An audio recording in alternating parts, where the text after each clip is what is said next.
your background, your education, and some of your experiences, and after which Mr.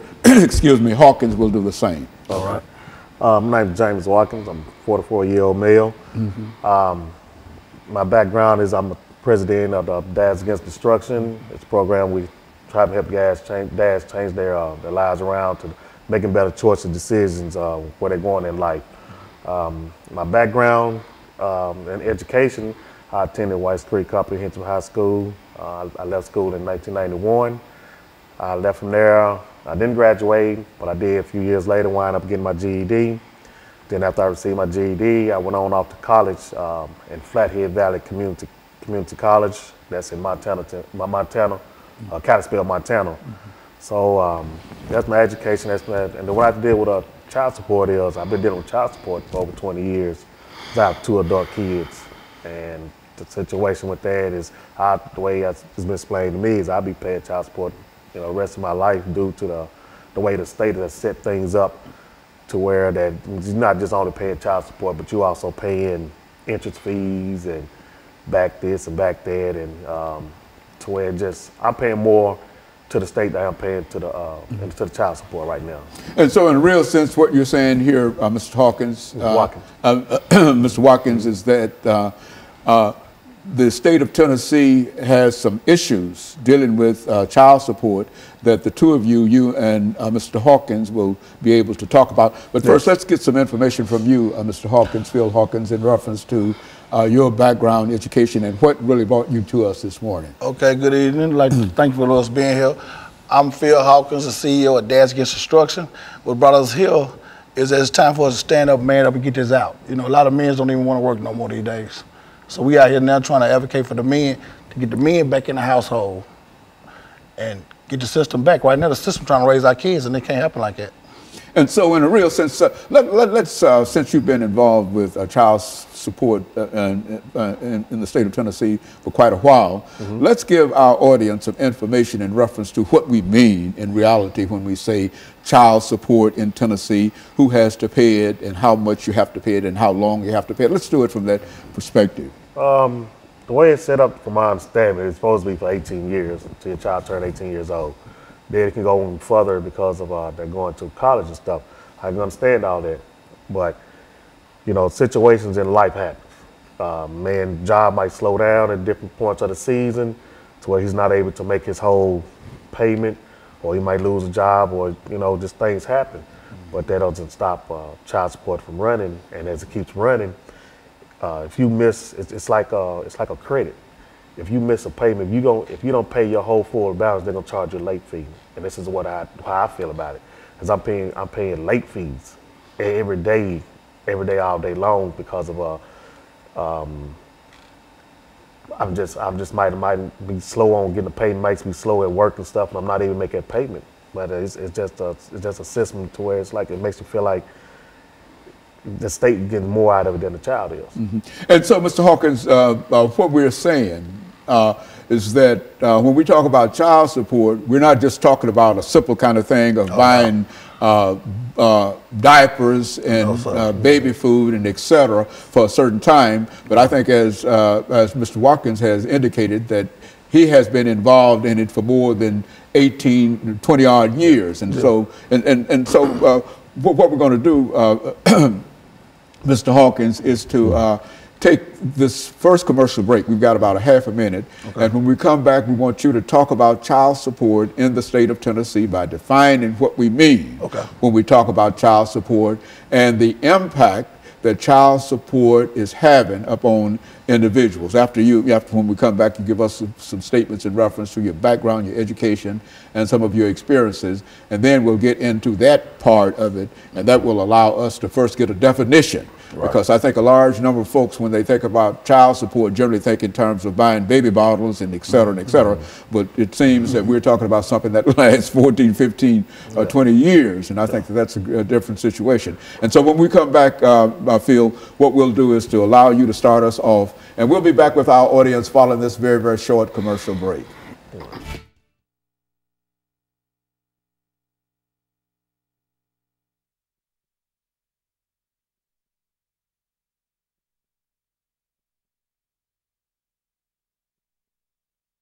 about child support in Tennessee.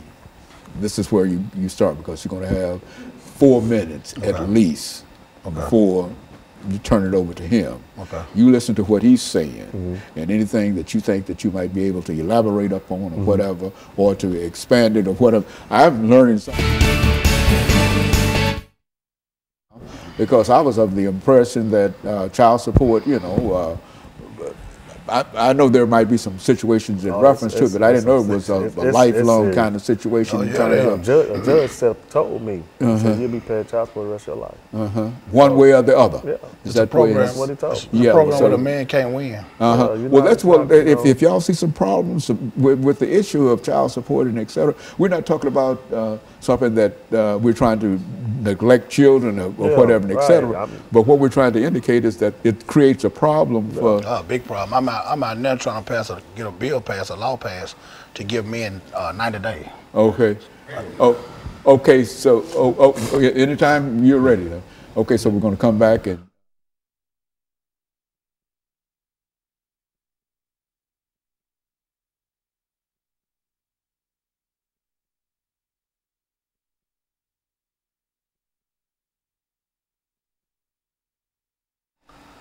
Thank you, and welcome back to the second segment of the show for today.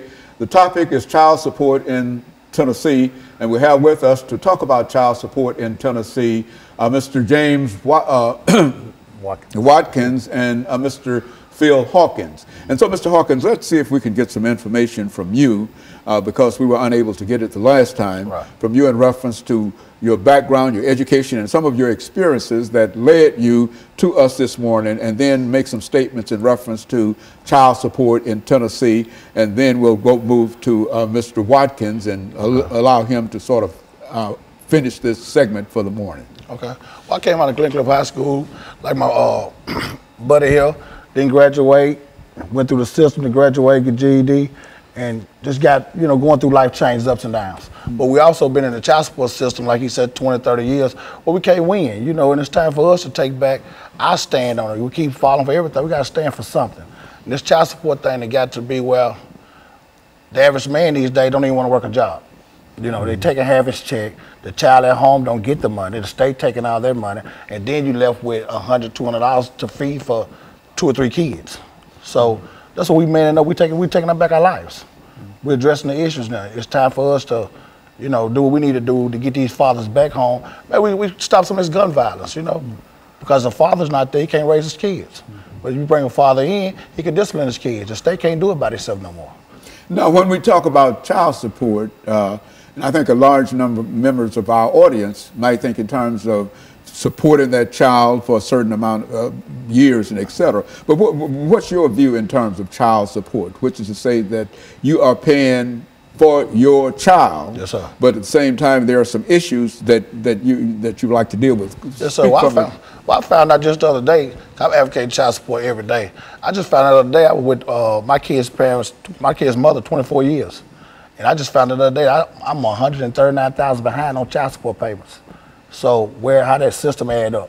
I was with my kids every day of their life, all 3 of them. But I'm behind, I take care of my kids. You know, it's how the system is trying to portray us as not doing, but because we're not paying the system. But we keep paying the system, we can't feed the child.